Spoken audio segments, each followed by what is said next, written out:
प्रिय दोस्तों, मेरे चैनल में आपका स्वागत है। 90 के दशक में एक गायिका जो अभिनेत्री भी थी, उसने धूम मचा दी थी। उनका नाम रागेश्वरी लुम्बा था। आपने भी उनको देखा होगा और सुना जरूर होगा। उनके गाने उस दौर के युवाओं की जुबान पर चढ़े रहते थे। मगर क्या आपको पता है, कामयाबी के 7वें आसमान पर दौड़ रही रागेश्वरी के जीवन में अचानक ऐसा हादसा हो गया था जिससे उनका करियर ही नहीं, पूरी जिंदगी ही तबाह कर दी थी। चलिए हम आपको रागेश्वरी के साथ हुई उस घटना और वो अभी किस हाल में जी रही है यह पूरा किस्सा सुनाते हैं। 1993 में गोविंदा चंकी पांडे की एक फिल्म आई थी, आंखें। उसका एक गीत बड़ा मशहूर हुआ था, वो लाल दुपट्टे वाली तेरा नाम तो बता, वो काले कुर्ते वाले तेरा नाम तो बता। इस गीत में जो काले कुर्ते वाली हीरोइन थी वो कोई और नहीं, रागेश्वरी ही थी। बल्ला की खूबसूरती और चेहरा किसी गुड़िया जैसा, मगर बदकिस्मत ने उनको बर्बाद कर दिया। मुंबई में 83 साल के एक गायक और संगीतकार रहते हैं, त्रिलोक सिंह। वो 1972 में राष्ट्रीय पुरस्कार भी जीत चुके हैं।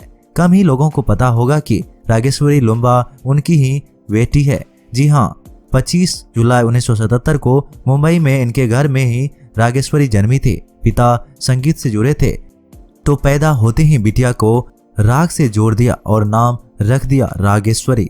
पिता संगीतकार थे मगर उनको भी संगीत पसंद था, लेकिन इतना नहीं कि उसे कैरियर बना ले। वो तो एयर होस्टेस या एस्ट्रोनॉट बनने का सपना देखा करती थी। अब आप सोच रहे होंगे कि फिर ऐसा क्या हुआ कि वो बॉलीवुड पहुंच गई। चलिए ये दिलचस्प किस्सा हम आपको सुनाते हैं। रागेश्वरी शहर के ही कॉन्वेंट स्कूल में पढ़ाई करती थी। पिता संगीत से जुड़े थे तो फिल्म वालों का घर आना जाना लगा ही रहता था। वो उस समय हाई स्कूल में पढ़ाई कर रही थी और पार्ट टाइम मॉडलिंग किया करती थी। एक दिन उनसे मिलने मशहूर फिल्म प्रोड्यूसर प्रण लाल मेहता जी पहुंचे। वो अपने बेटे को लेकर एक फिल्म बनाने जा रहे थे। उस समय रागेश्वरी 14 साल की रही होगी। मेहता साहब बोले, मैं एक फिल्म बना रहा हूँ, उसमें अपने बेटे जय के साथ तुमको रोल देना चाहता हूँ, क्या वो किरदार करोगी?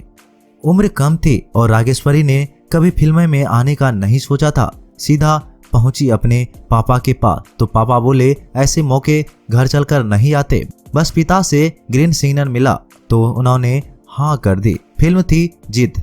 वैसे रागेश्वरी को जिद की शूटिंग के दौरान ही एक और फिल्म मिल गई, आंखें। ये फिल्म भी उन्होंने मजाक मजाक में ही साइन कर ली थी। फिल्म जिद तो कब आ गई कब चली गई पता ही नहीं चला, मगर गोविंदा और चंकी पांडे की आंखें फिल्म ने कमाल कर दिया। 1973 में आई इस फिल्म ने बॉक्स ऑफिस पर धूम मचा दी। रागेश्वरी भी इस फिल्म से एक झटके में स्टार बन बैठी। फिल्म का गीत ओ लाल दुपट्टे वाली तेरा नाम तो बता, ये गाने तो मानो रागेश्वरी और रितु शिवपुरी की पहचान ही बन गई। रागेश्वरी को अगले साल अक्षय कुमार और सैफ अली खान जैसे बड़े सितारों के साथ एक और बॉलीवुड फिल्म मिल गई। नाम था मैं खिलाड़ी तू अनारे, जिसमें वो अक्षय की बहन बनी जो सैफ से प्यार करती थी। 1994 में आई यह फिल्म भी सुपरहिट हो गई। रागेश्वरी को सुनील शेट्टी के साथ भी फिल्म करने का मौका मिला। वैसे कुल मिलाकर उन्होंने 6 फिल्में की। इसी दौरान उनको टीवी की दुनिया से ढेरों ऑफर आने शुरू हो गए। बार बार देखो तुम, MTV 1, 2, 3, सब गोलमाल है जैसे कई शोज के जरिए वो घर घर में मशहूर हो गए। मगर अब उनका करियर मोड़ लेने जा रहा था। उनकी किस्मत उनसे वो करवाने जा रही थी जो उनको पूरी दुनिया में मशहूर करने वाला था। उनके पिता संगीतकार थे, वो भी सिंगिंग का शौक रखती थी। उनको अब लगने लगा कि एक्टिंग से ज़्यादा दिलचस्पी उनको सिंगिंग में है।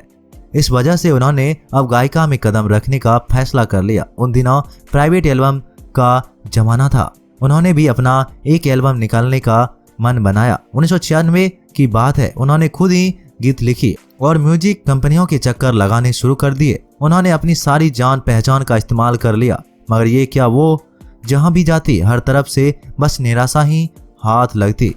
कोई उनकी प्राइवेट एल्बम लॉन्च करने को तैयार ही नहीं हुआ।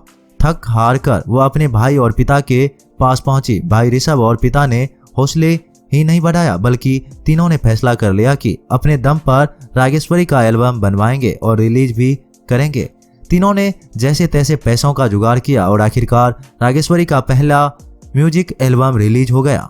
साल था 1997 और एल्बम का नाम था दुनिया। ऐसा लगा जैसे लोग इसी एल्बम का वर्षों से इंतजार कर रहे थे। रिलीज होते ही दुनिया एल्बम के गीतों ने कोहराम मचा दिया। रागेश्वरी के इस एल्बम का गाना मैंने देखा है सभी रंग दुनिया के हाँ ये दुनिया बड़ी रंगीली साल का सबसे बड़ा हिट साबित हो गया। उन्होंने ना सिर्फ एक गाना गाया बल्कि इसमें एक्टिंग भी की। बस फिर क्या, रातों रात रागेश्वरी को वो शोहरत मिल गई जिसके लिए लोग पूरी जिंदगी तरसते हैं। एक ही गीत ने उनको ना सिर्फ ढेरों अवार्ड दिलवा दिया बल्कि वो 90 के दशक के सबसे पॉपुलर पॉप स्टार भी बन गई। जहां पहले उनका एल्बम कोई लॉन्च नहीं कर रहा था, वही बाद में उनकी किस्मत ऐसी चमकी कि दुनिया की सबसे बड़ी कोल्ड ड्रिंक बनाने वाली कंपनी ने पूरे भारत में घूम घूम कर गाने के लिए उनको करोड़ों रुपयों का ऑफर दे दिया। बस फिर क्या, रागेश्वरी अब देश दुनिया में घूम घूम कर सोच करने लगी, अपने प्राइवेट एल्बम निकालने लगी और शोहरत की बुलंदियों पर पहुंच गई। सब कुछ बहुत अच्छा चल रहा था, मगर दोस्तों अचानक ना जाने रागेश्वरी को किसकी नजर लग गई। इनके साथ ऐसा हादसा हो गया जिसने इनका करियर ही नहीं जिंदगी भी तबाह कर डाली। साल 2000 की बात है, वो अपने पिता के साथ एक एल्बम बना रही थी। Y2 के साल 2000 इस एल्बम के एक गाने इक्की चिक्की का जब वीडियो शूट कर रही थी तभी उनको मलेरिया हो गया। कुछ दिनों में मलेरिया ठीक भी हो गया। रागेश्वरी को लगा अब सब ठीक है, मगर एक सुबह जब वह सोकर उठी और ब्रश करने गई तो मुंह पर कुछ अजीब सा लगा। वो ब्रश नहीं कर पा रही थी और पानी उनके मुंह के बाईं ओर से अपने आप गिरता जा रहा था। वो पानी को रोक ही नहीं पा रही थी। धीरे धीरे उनका बायां चेहरा ही नहीं शरीर का बायां हिस्सा भी सुन्न होने लगा। उन्होंने घबराकर डॉक्टर को फोन किया। जब चेकअप हुआ तो डॉक्टर भी हैरान। सिर्फ 23 साल की फिट लड़की को लकवा मार गया था। उनका बायां हिस्सा पैरालाइज्ड हो गया था। ना वो बोल पा रही थी ना ही खुद को संभाल पा रही थी। उन्होंने बात करनी चाहिए तो उनके होठ उनके कान तक पहुंच गए।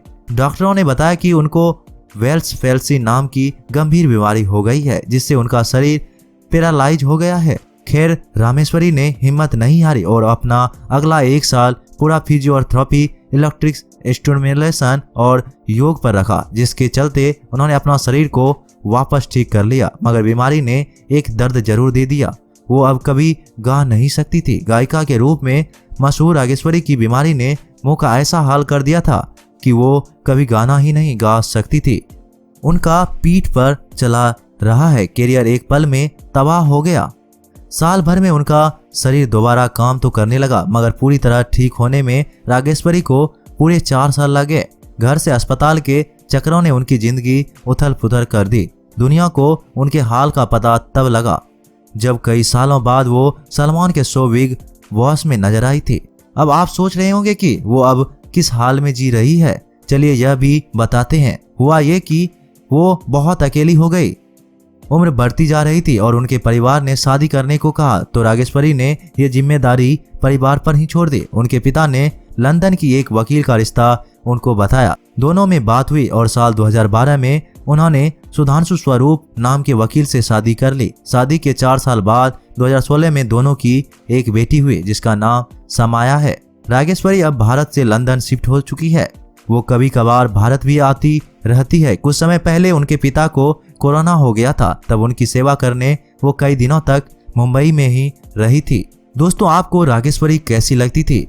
उनकी कौन सी फिल्म, किरदार या गाना आपको पसंद था? हमें कमेंट में जरूर बताइएगा। ऐसे ही और स्टोरीज को जानने के लिए आप मेरे चैनल को सब्सक्राइब जरूर कीजिएगा। मिलते हैं एक नई वीडियो के साथ, तब तक के लिए आप अपना ख्याल रखिएगा। धन्यवाद।